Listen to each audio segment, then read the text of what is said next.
ଆଜ୍ଞା ନମସ୍କାର। ଆଜ୍ଞା ମୋର ବିଗତ ଦିନର ଭିଡ଼ିଓରେ ଆପଣମାନଙ୍କୁ କହିଥିଲି ଯେ ସିଙ୍ଗଲ ବେଞ୍ଚର ଯେଉଁ ଆମର ଷ୍ଟେଟ୍ ମେରିଟ୍ ଲିଷ୍ଟଟା ଖାରଜ ହେଇଥିଲା ସିଙ୍ଗଲ ବେଞ୍ଚରେ ସେଇ ଜିନିଷ ବଳବତ୍ତର ରହିଲା ବୋଲି ଡିଭିଜନ ବେଞ୍ଚର ଭର୍ଡିକ୍ଟରେ କେଉଁଠି ବି ଲେଖା ନାହିଁ। ଯଦି ଲେଖା ଅଛି ଆପଣମାନେ ନିଶ୍ଚିତ ଭାବରେ କମେଣ୍ଟ ସେକ୍ସନରେ କମେଣ୍ଟ କରିବେ ବୋଲି ଆପଣମାନଙ୍କୁ କହିଥିଲି। ଦେଖିଲେ ତ ସେଇ ଜିନିଷ ନିହାତି କେଉଁଠି ବି ଲେଖା ନଥିଲା। ସେଇଥିପାଇଁ 20,000 ପିଲାଙ୍କର ପୁଣି ଥରେ ଡିଭି ହେବ, ପୁଣି ଥରେ ଲିଷ୍ଟ ଆସିବ, ମେରିଟ୍ ଲିଷ୍ଟ ଆସିବ। ଏଇଟା ସୁନିଶ୍ଚିତ ହେଇଗଲା। ସେ 20,000 ପିଲାଙ୍କ ଭିତରେ ସେ ଏବେ ବି ବର୍ତ୍ତମାନ ଯେଉଁମାନେ ଆଜି ଚୟନ ହେଇଛନ୍ତି ସେମାନେ କହୁଛନ୍ତି ଯେ ନାହିଁ, ଯେଉଁ ଲିଷ୍ଟଟା 18,000 ପିଲାଙ୍କୁ ନା 20,000 ପିଲାଙ୍କୁ ଯେଉଁ ନେଇକରି ଡିଭି ହେଇଥିଲା ସିଙ୍ଗଲ ବେଞ୍ଚରେ, ମାନେ ଯେଉଁ ପ୍ରଥମ କରି ବିଜେଡ଼ି ସରକାର ପିରିୟଡ଼ରେ ସେଇ ଜିନିଷ ହିଁ ରିପିଟ୍ ହେବ ବୋଲି ଆପଣମାନେ କହୁଛନ୍ତି। ଯଦି ବି ରିପିଟ୍ ହେବ, କାହିଁକି ରିପିଟ୍ ହେବ କହିଲେ ଦେଖି? ଆପଣମାନେ କହୁଛନ୍ତି ରିପିଟ୍ ହେବ ବୋଲି। ନାହିଁ, ସେଥିରେ କିଛି ଫିଲ୍ଟରିଂ କରିକି ସେମାନେ ଟ୍ରାନ୍ସପାରେନ୍ସି ୱେରେ କରିବା ପାଇଁ ଯୋଜନା କରୁଛନ୍ତି। ନିଶ୍ଚିତ ଭାବେ ଗୁଡ଼ିକ ବି ଫିଲ୍ଅପ୍ କରିପାରନ୍ତି, ଯାହା ତାଙ୍କର ପ୍ରାଥମିକ କାର୍ଯ୍ୟରେ ଜଣାପଡ଼ୁଛି। ସେ ଉଦ୍ଦେଶ୍ୟ ରଖି ସେମାନେ ଟ୍ରାନ୍ସପାରେନ୍ସି ୱେରେ ଚେଷ୍ଟା କରୁଛନ୍ତି। ନୂଆ ଫିଲ୍ଟର କରିକି 20,000 ପିଲାଙ୍କୁ ନେଇ ଡିଭି କରାଇବେ ସେମାନେ। ଦୁଇ ନମ୍ବର ଜିନିଷ ହେଲା ଯେ ଯଦି ଲେଟ୍ ହୁଏ ଏଇ ମାନେ ସୁପ୍ରିମକୋର୍ଟଟା ଆମେ ଶୁଣିବାକୁ ପାଉଛୁ ବିଭିନ୍ନ ସୋସିଆଲ ମିଡ଼ିଆରେ ଯେ 15 ତାରିଖ ସୁଦ୍ଧା କେସ୍ଟା ଦର୍ଜ ହେବ ସୁପ୍ରିମକୋର୍ଟରେ ଡିଭିଜନ ବେଞ୍ଚର ଭର୍ଡିକ୍ଟର ଖିଲାଫରେ। ଦେଖନ୍ତୁ ଅନଗୋଇଂ ପ୍ରୋସେସରେ ଗୋଟେ ରିଜୁଲେସନ୍ ବଦଳି ଯିବାଟା ଏଟା ଆଇନସମ୍ମତ କଥା ନା ନୁହେଁ।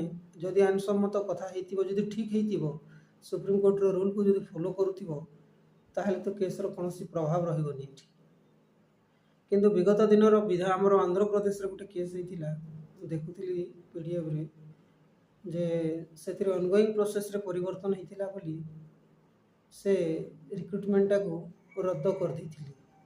ମାନେ ଅନଗୋଇଂ ପ୍ରୋସେସରେ କୌଣସି ପରିବର୍ତ୍ତନ ହେଇପାରିବ ନାହିଁ ସୁପ୍ରିମକୋର୍ଟର ରାୟ ଅନୁସାରେ ଗୋଟେ ରାୟ ଦେଇଥିଲି।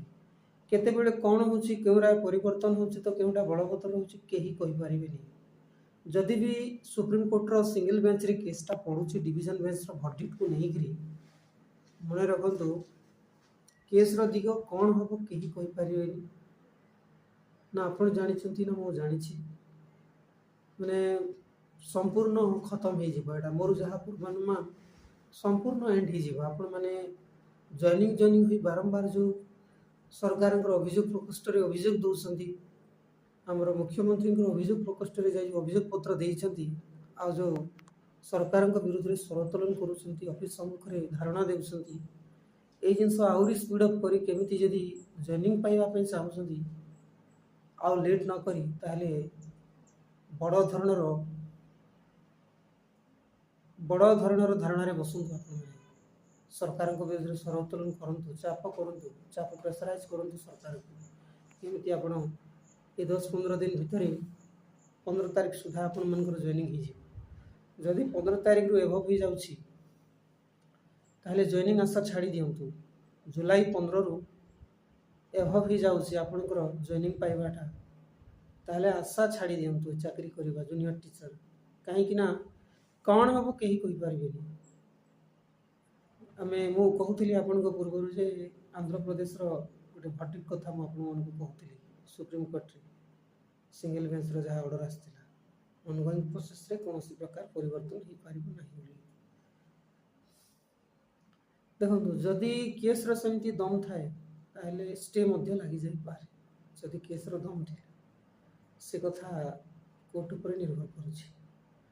ଆଉ ଆପଣମାନଙ୍କୁ ଗୋଟେ ରିକ୍ୱେଷ୍ଟ ରହିବ ମୋର, ଯଦି ଆପଣମାନେ ଶୀଘ୍ର ଜଏନିଂ ପାଇଁ ଚାହୁଁଛନ୍ତି ତ ତାହେଲେ ବଡ଼ ଧରଣର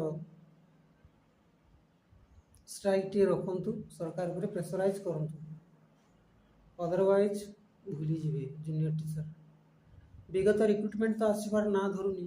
ଯଦି କେସ୍ଟା ପଡ଼ିଯାଉଛି ସୁପ୍ରିମକୋର୍ଟରେ, ବିଗତ ରିକ୍ରୁଟମେଣ୍ଟ ଯେଉଁ ଆସିବ ବୋଲି ଯେଉଁ ଭାବୁଥିଲେ ଆପଣମାନେ, ସେ ତ ଲେଟ୍ ହେଇଥାନ୍ତା, ए केसटा हेले कि न हेले तथापि एटा आहुरी लेट हम से गोटे सुविधा हो जे कोर्टे मैटर पड़ी आम ये किसी करूँ ना नूतन निजुक्ति सुप्रीम कोर्टे वन टाइम केस पड़गले 1 ईयर तो मिनिममटा टाइम स्पेंड हम जदि कोर्ट जदि से कथा हृदयंगम करती शीघ्र पारे तार समाधान आउ केस प्रथम दिन ही किसी आमर चयन पिला माने कहते केस प्रथम दिन ही डिस्पोज हो देखु केबे भी जो माने भी आज केस जाऊँच से माने भी लीगल एडवाइजर जो लीगल एडवाइस नहीं करी जाऊँच केस आउ से जिनस आप भावुन प्रथम दिन ही डिस्पोज हो केस्र दम नथिले ये माने भी केस करने उद्यम कर जो मैंने आज केस करने जाऊँ केस्र दम अच्छी बोली से माने दम्र सहित विभिन्न सोशल मीडिया रे कहते आम केस करूँ बोली सुनिश्चित करेंगे जदि से भावुं आम प्रति अन्याय होती करी कहीं अटकई पारे ना मु अटकई पारि ना आप अटकई पारे करने कथा करेंगे किंतु यही भितर जदि केस पूर्व जदि आपण मैंने जॉइनिंग पाइबे ताहले आपण त्राही पाइबे आ नहले एटा मन रखु सिलेक्टेड नॉन सिलेक्टेड पिलांग पई कनिष्ठ शिक्षक आशायी चाकरीटा स्वप्न हो विलंब हो बयस चली केस होगला बहुत गुड़े समस्या अच्छे आगे तो आम क्या मना करें से भी संवैधानिक अधिकार अच्छी आ गोटे कथा भी मन रखु सिंगल बेंचर भर्डिक्ट जमी डिविजन बेंचर भर्डिक्ट कथा बाउंड नुहे मैंने डिविजन बेंचर भर्डिक्ट आमर माननीय चीफ जस्टिस जमी कहते सिंगल बेंचर भर्डिक्ट प्रति आम बाउंड नुह मानवाई ठीक सेमती आज्ञा डिविजन बेंचर भर्डिक्ट को सुप्रीम कोर्ट मानवाई बाउंड नुहे ये कथा आपण मैंने जमी भूल न जातु यथाशीघ्र केमती जॉइनिंग करेंगे से सरकार 15 मैंने केस पूर्व जॉइनिंग चेष्टा करूँ केस हो गला पर सरकार भी निजे कहे जे ऑनगोइंग कोर्टे मैटर चली आम किसी करूँ आपण मैंने किसी करें रियल कथा से समय जदि आपण मैंने जॉइनिंग चाहते सुनिश्चित भाव में बहुत संख्यार स्ट्राइक योगदान कर निजर अधिकार पर लड़तु यहीटा ही गोटे समाधान से आज अपडेट रही नमस्कार।